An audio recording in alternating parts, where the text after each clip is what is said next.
தவமே ஜெயம் நேயர்களுக்கு எனது வணக்கம். ஒரு நாள் சூரிய சந்திரர்கள் உதய அஸ்தமன நிகழ்வு நடந்தால் ஒரு நாள் ஆயுள் போகுதா? அப்படிதானே ஒரு நாள் கழியுது. சூரிய சந்திரர் உதய அஸ்தமன நிகழாமல் இருந்தால் உனக்கு ஒரு நாள் ஆயுள் கூடும்ல. அதுபோல் நமது தேகத்தில் சூரிய சந்திர நாடிகளை இயங்க விடாமல் சுழுமுனை நாடியை இயக்க வைத்தால் நமது ஆயுள் ஒரு நாள் கூடும். அதாவது நமது மூச்சுக்காற்றை இடது வலது நாசியில் ஓட்டாமல் சுழுமுனை நாடி ஆகிய சிரசில் நமது மூச்சுக்காற்றை ஓட்டினால் நமக்கு ஒவ்வொரு இரவு பகல் கழியாமல் ஆயுள் கூடும். இதுதான் யமதேவனை ஏமாற்றும் கலை. திருமூலர் வருடத்துக்கு ஒரு தடவை தான் சுவாசமே விடுவார். 3000 வருஷம் வாழ்ந்தார். வருடம் ஒன்றுக்கு ஒரு திருமந்திரம் கூறுவார். இப்படி 3000 திருமந்திரம் உள்ளது. அவர் சொல்கிறார் பாருங்க, தூங்கி கண்டார் சிவலோகமும் தம்முள்ளே, தூங்கி கண்டார் சிவயோகமும் தம்முள்ளே, தூங்கி கண்டார் சிவபோகமும் தம்முள்ளே, தூங்கி கண்டார் நிலை சொல்வதெவ்வாறு?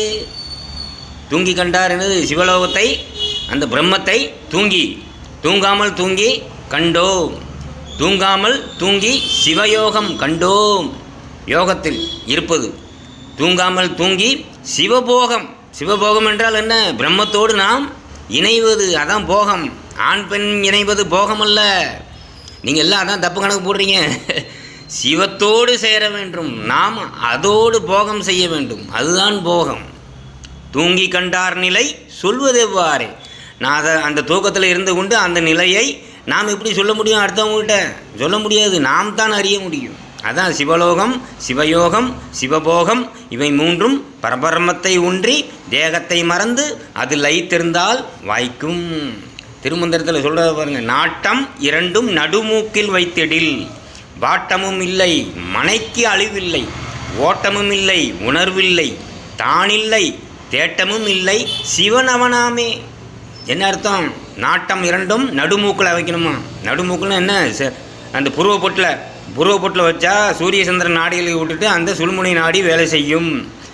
அப்படி நீங்கள் செய்தால் வாட்டம் இல்லை, உங்களுக்கு எந்த துன்பமும் இல்லை, மனைக்கு அழிவில்லை. மனைன்னா என்னது? வீடு. வீடுன்னு எது? ஒளி தேகம்.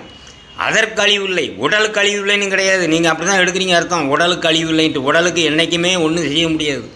நீங்கள் உடம்பே நினைக்காதீங்க, அந்த உடம்பு உங்களுக்கு இல்லை. ஓட்டமும் இல்லை, உணர்வில்லை, தான் இல்லை. அப்போ அந்த நிலையில் பிரம்மத்தில் இருக்கும்போது எந்த ஓட்டமும் நம்மளுடைய மன ஓட்டம் இல்லை, உணர்வில்லை, தான்கிற உணர்வு இல்லை, தான் இல்லை, அந்த உடம்பே இல்லை, தேட்டமும் இல்லை, எந்த தேடுதலும் இல்லை. கடவுளை போய் எதுக்கு தேடணும்? தேட்டமே கிடையாது. அவர் தான் இங்கே வந்துட்டார். சிவனவனாமே, அவனே சிவனாயிட்டான். அப்புறம் எதுக்கு கடவுளை போய் தேடணும்? தேடக்கூடாதுல்ல. அது மாதிரி புருவ பொட்டில் இதை செய்ய வேண்டும். முதலில் நீல நிறம் தோன்றும், பின்னர் மஞ்சள் நிறம் தோன்றும், பிறகு கருப்பு நிறம் தோன்றும், பிறகு வெள்ளை ஒளி தோன்றும். இதையே இந்த ஒளியே சூட்சும தேகம். இதை வளர்க்க வேண்டும். இதை வளர்க்க இந்த தகுதியெல்லாம் வேணும். என்ன தகுதி? தன்னிலை மறக்க வேண்டும், தன்னையே மறக்கக்கூடாது. உணர்வுகள் அற்றாலும் சுய உணர்வோடு இருக்க வேண்டும். நினைவுகள் அற்றாலும் சுய நினைவோடு இருக்க வேண்டும். பஞ்சபூதங்களை ஒடுக்க வேண்டும். அதன் கடிவாளம்தான் மனம். மனதை சாகடித்தால் பஞ்சபூதமும் ஒடுங்கிவிடும்.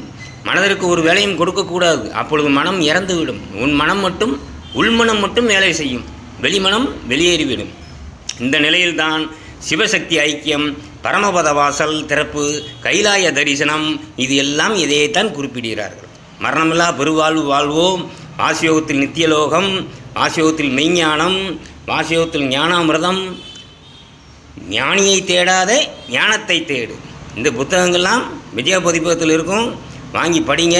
அதில் எல்லாம் தெளிவாக குறிப்பிட்டு இருப்பேன். உங்களுக்கு ஞானப்பழம் நிச்சயம் கிடைக்கும். நாங்கள் நல்ல உணவு உண்ணாமலும் எங்களை பட்டினி போட்டாலும் வெறும் தண்ணீர், டீ, காப்பி அறிந்து கொண்டு வாசியோகத்தில் இருந்து அமிர்தத்தை உண்டு உங்களுக்காக இந்த சித்தர்களின் ஆசியால் சமர்ப்பிக்கிறோம். நீங்கள் உடற்பசியை விட்டு அகப்பசியை போக்குங்கள். காலம் சிறிதே உள்ளது. பணிது நின்று சித்தர் ஞானிகள் ஆசி பெற்று மனம் வழி செல்லாமல் சிவன் வழி சென்று முக்தி அடைய எங்கள் ஆசிகள். வணக்கம்.